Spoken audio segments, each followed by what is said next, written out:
Retour sur Plateau de Politique en compagnie de Jean-Louis Bourlange, de Gérard Grimbert, politologue, et puis de Denis Jambard, écrivain et journaliste. Je voudrais qu'on finisse pour clore le chapitre du Front National, bien qu'on va continuer d'en parler autrement. Mais dans le fond, je crois que Jean-Louis, vous vouliez vous exprimer sur, dans le fond, la manière dont eh bien, on aborde aujourd'hui le problème du Front National pour les partis républicains aujourd'hui. Ce que je veux simplement dire, c'est que sur les problèmes économiques et sociaux, le Front National n'a pas du tout de solution qui soit adaptée à la réalité. Il est dans un espèce d'hyper-socialisme de gauche qui, sans doute, vient de Florian Philippot et qui ne répond en rien aux problèmes fondamentaux de rénovation, de développement des entreprises, de rénovation de l'éducation nationale, d'amélioration de la formation professionnelle, d'amélioration de la politique de logement, tout un ensemble de défis qui sont lancés et qui impliquent sans doute des solutions qui sont plus libérales. En revanche, et ça c'est un peu l'échec de Marine Le Pen qui est sur cette ligne et ça ne débouche pas. En revanche, je crois que le problème posé par les flux migratoires, le terrorisme, là-dessus, le Front National n'a pas de solution, bien sûr, mais les autres non plus.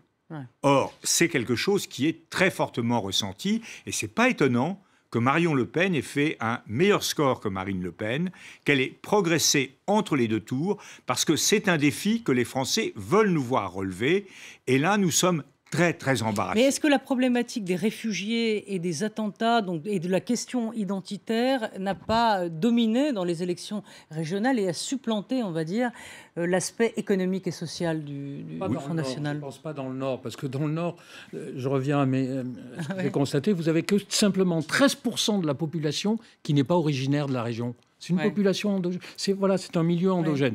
En revanche, dans le PACA, c'est 44%. Et en effet, là, vous avez au quotidien, la question de l'immigration est posée et relativement dramatisée, parce qu'il faut quand même dire, et c'est une question que je trouve qu'on devrait se poser, la demande de réfugiés syriens, elle est très faible sur la France. Ils ne veulent pas venir chez nous. Non. Ils ne veulent pas venir chez nous. Il n'y en a pas beaucoup. Ils vont en Allemagne. Pas beaucoup. C'est beaucoup plus fondamental, le problème que ça pose. C'est un problème de déclassement de la France à l'échelle internationale. Oui. Ce qui se passe, c'est que nous donnons l'impression, à juste titre d'ailleurs, de subir ce qui se passe, de subir le Moyen-Orient, de subir la crise de l'Afrique subsaharienne. Et nous avons le sentiment qu'après le reflux colonial d'il y a 50 ans, nous descendons encore quelques marches. Et c'est la même chose qui se passe aux États-Unis. C'est l'une des raisons du succès aberrant de M. Trump. C'est qu'il y a une impression que l'Occident, l'Amérique, l'Europe, on n'est plus les rois du monde. Ben oui. Alors, au soir du second tour, Gérard Grimbert, elle a dit quelque chose d'intéressant. Marine Le Pen, elle a expliqué donc, que les partis traditionnels volaient en éclats et que seul demeurerait le clivage entre patriotes et mondialistes. Schématiquement, j'ai envie de dire, entre les partisans de l'ouverture et ceux de la fermeture. Ça revient à ça.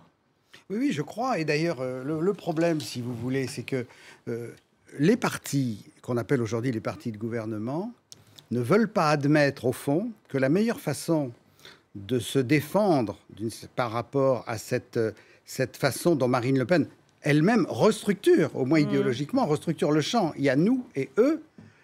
Au lieu d'être simplement en défensive, ils n'arrivent pas à dire « oui, on a des choses en commun, nous », par rapport à Marine Le Pen. Et il n'y a aucune illégitimité d'aucune sorte à avouer qu'on pourrait faire des choses ensemble. Pourquoi ils ne le font pas? Et là, juste un mot sur la droite. D'ailleurs, je pourrais dire à peu près la même chose sur la gauche et sur le Parti socialiste, en tout cas sur François Hollande lui-même, mais on peut le dire d'abord sur Nicolas Sarkozy. Nicolas Sarkozy, sa ligne, elle est très claire, elle est au fond, et je reprends un peu ce que disait Jean-Louis Bourlange tout à l'heure sur notre système politique, le problème est tel que, comme chacun pense que Marine Le Pen sera au deuxième tour, à peu près certainement, le véritable adversaire pour Nicolas Sarkozy, c'est quand même, malgré tout, et d'abord François Hollande, et inversement.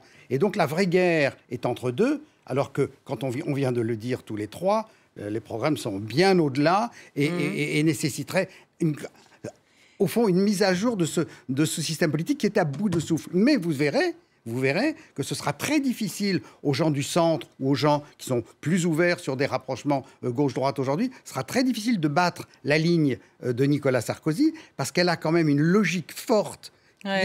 Si j'arrive devant François Hollande, je serai élu parce qu'il y a 67% des Français qui ne sont pas à gauche et donc je continue comme ça, quel que soit le problème qui est posé à la France. Et donc, voilà pourquoi on ne peut pas avancer. Alors, on va parler de la droite dans quelques instants, mais je voudrais vous poser une question sur effectivement, ce dégoût, on va dire, en tout cas, ce théâtre donc, que les Français ne supportent plus, le théâtre politique, dans le fond. On voit des mouvements populaires, notamment en Espagne, et on va le voir lors des élections bientôt. Donc, Podemos, qui a surgi déjà depuis un petit moment, et puis surtout Ciudadanos. Alors, c'est pas le même principe politique, puisque c'est un mouvement citoyen, mais on voit que l'émergence des personnalités, là en l'occurrence c'est Albert Rivera et puis l'autre de Podemos, Iglesias, son nom m'échappait, il y a quand même un rejet des mouvements traditionnels. Donc ça ne traverse pas seulement la France, c'est un mouvement, on va dire, assez répandu en Europe, non? Et même aux États-Unis, on le voit aussi. D'abord, je crois qu'il ne faut pas non plus enterrer trop vite les grands partis politiques. Parce que maintenant, on dit, voilà, ils sont condamnés. Mais enfin, quand je regarde les élections, ils résistent. Bon, il y a eu la Grèce qui a fait un très particulier. Mais regarde ce qui s'est passé au Portugal. Au Portugal, malgré tout, c'est le vieux Parti socialiste qui est quand même arrivé en tête. Ce sera peut-être d'ailleurs le cas aussi en Espagne dans 3 jours, on n'en sait rien. En Grande-Bretagne, c'est quand même les deux. Donc, c'est pas si vrai que ça que les grands partis sont fichus. Ça, c'est pas tout à fait vrai. Le problème, c'est qu'ils sont aujourd'hui dans une nouvelle période face à de nouveaux enjeux. Mais je ne crois pas qu'il faille les enterrer comme ça. Par contre, ce qui est vrai, c'est que la domination des 2 grands partis n'est pas aussi simple qu'elle était il y a 10 ans ou 15 ans dans les partis. Et la grande question, effectivement, comment on renouvelle? Oui, Jean-Louis? Non, je suis tout à fait d'accord avec ce que vient de dire Gérard, mais 2 problèmes, 2 réalités. Premièrement, les partis dont vous avez parlé sont des partis qui sont assez clairement fixés sur l'échiquier politique. C'est pas comme Pepe Grillo en Italie, etc.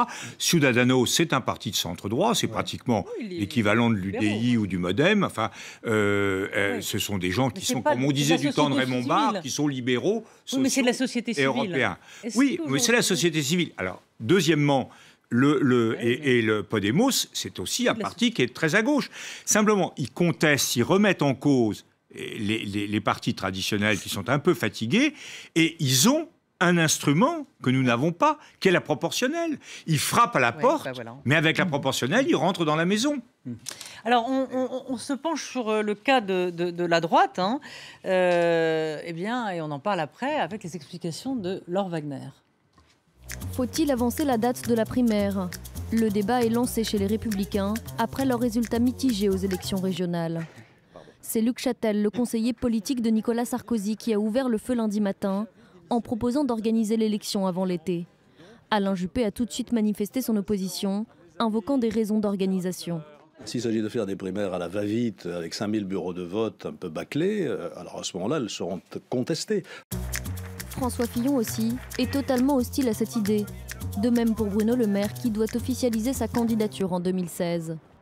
Nicolas Sarkozy, lui, ne refuse pas le débat. Une accélération du calendrier lui permettrait de se positionner en candidat naturel à droite, alors que les candidatures se multiplient.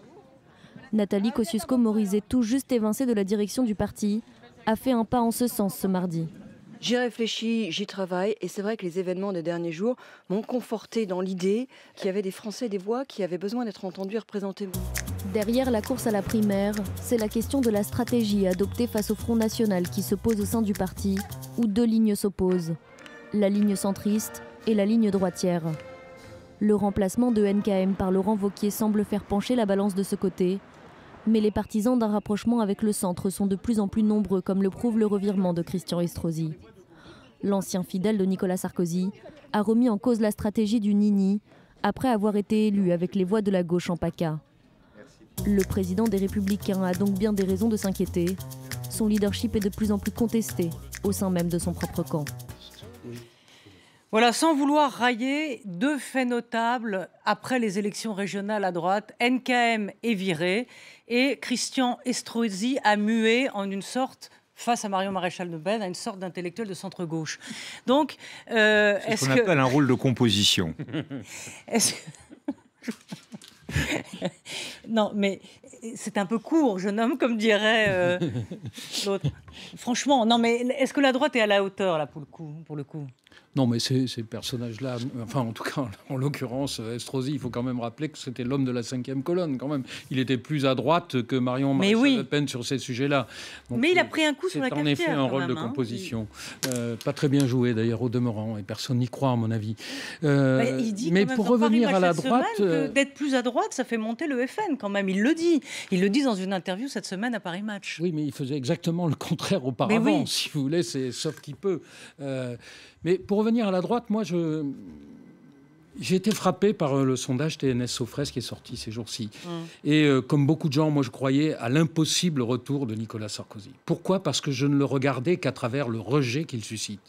Mais si vous regardez depuis un an et demi, les sondages, les études présidentielles, vous vous rendez compte que Nicolas Sarkozy n'est jamais en dessous de 22%. Jamais en dessous de 22%.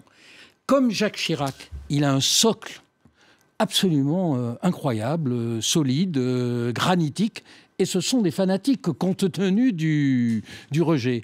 Ce qui, moi, me fait dire que dans la primaire, qui aura lieu normalement au mois de novembre, comme l'a dit Anne Levade, la présidente de la Haute Autorité, eh bien, contrairement à une idée reçue, parce que je ne crois pas beaucoup qu'il y ait des millions d'électeurs de gauche qui aillent voter pour Juppé, il n'y en a pas eu des millions.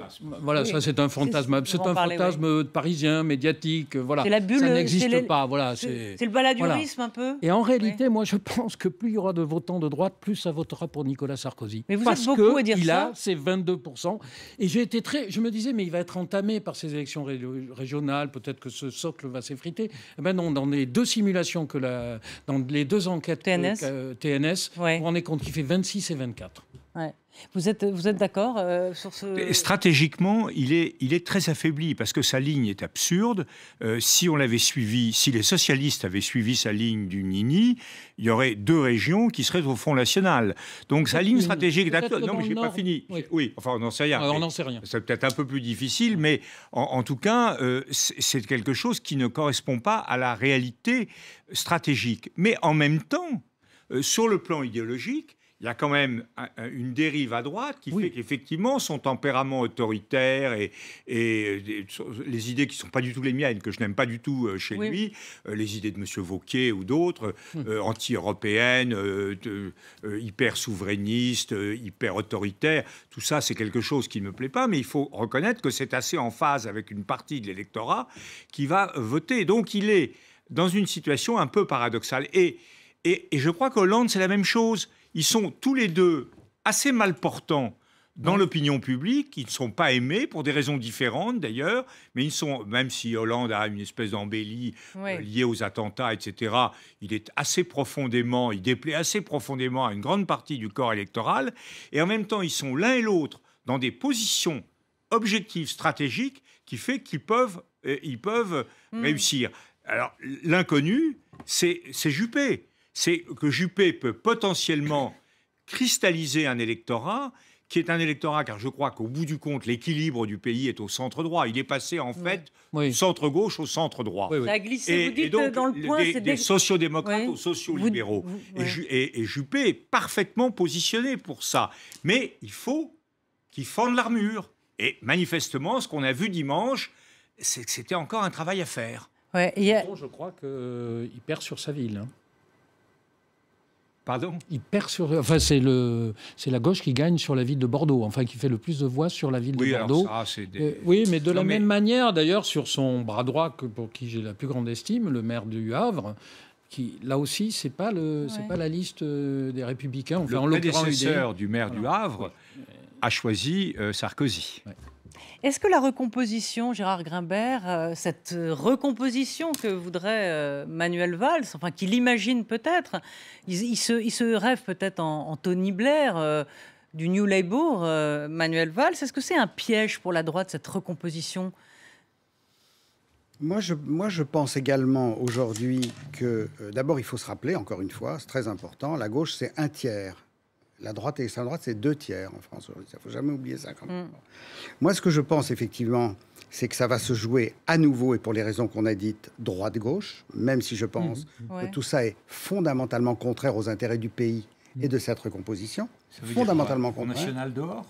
Ça veut, non, premier le tour. premier tour, Le premier tour est en fait le second. Oui, d'accord. Parce qu'ils pensent tous effectivement que le premier est le second. Donc la seule chose qui les intéresse, c'est le premier. Et regardez, à gauche, c'est la gauche, à droite, c'est la droite. C'est tout. Donc je pense que tous ceux qui sont pour la recomposition au centre, ou à droite, ou à gauche aujourd'hui, perdront pour l'instant. Perdront pour l'instant. La question, évidemment, qu'on fera se poser, mais comme les hommes politiques en général se posent les questions les unes après les autres. Hein, c'était dur. Hein. mais oui, non, mais c'est Cambadélis qui disait je mets pas mon pantalon avant mon slip, ou je sais plus ce qu'il disait. C'était un peu ça l'autre fois. Bon, c'est exactement ce qu'ils font. Donc, et donc, par conséquent, ils ne pensent pas aux législatives qui sont derrière. Ça, c'est encore un autre problème. Parce que mais attendez, à quoi ils pensent, les politiques? Parce être élus. Mais ça, on ne peut pas leur reprocher. Oui, j'entends bien. Est-ce qu'ils savent? C'est très difficile. En fait, ils ne voient pas plus loin que la prochaine élection. Non. On est d'accord. Non. Et donc, par conséquent, ils vont jouer gauche contre droite. Le problème, c'est de savoir lequel des deux va arriver en tête. Voilà. Et je pense comme C'est une course de sac, en plus. Oui. Et je pense comme Jean-Louis Bourlanges que on a. C'est ça qui est paradoxal, mais on le sait.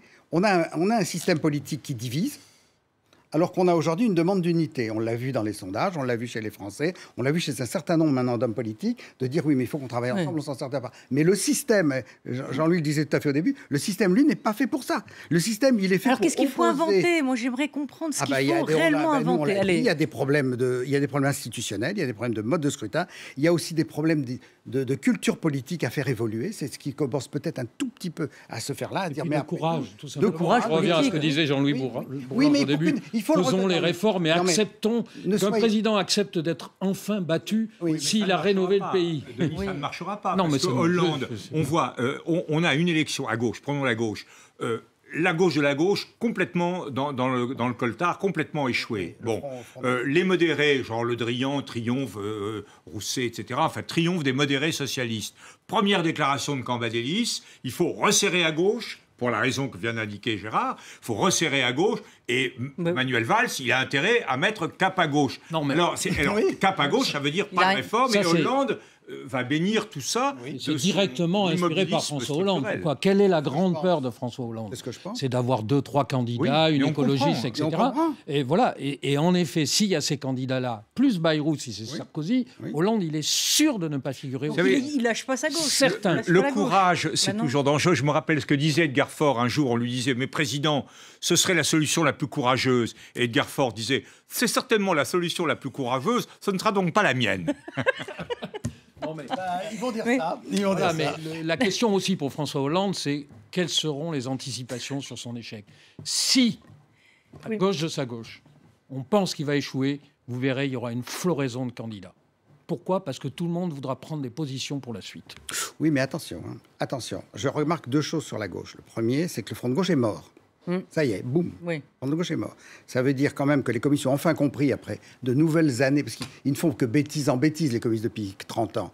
Mais là, ils en ont commis une belle déjà depuis 3 ans, qui est de s'acoquiner avec un Mélenchon qui ne leur rapporte absolument rien. Ils continuent les insultent à perdre, en plus. Ils perdent tout. Le peu qui leur restait de position locale, ils les perdent. Entre Duflot et Mélenchon. Qu'est-ce qu'il va en faire? Alors, il va les abandonner pour aller avec Raffarin? Non, il va leur offrir des choses. Et en particulier, les quelques positions locales...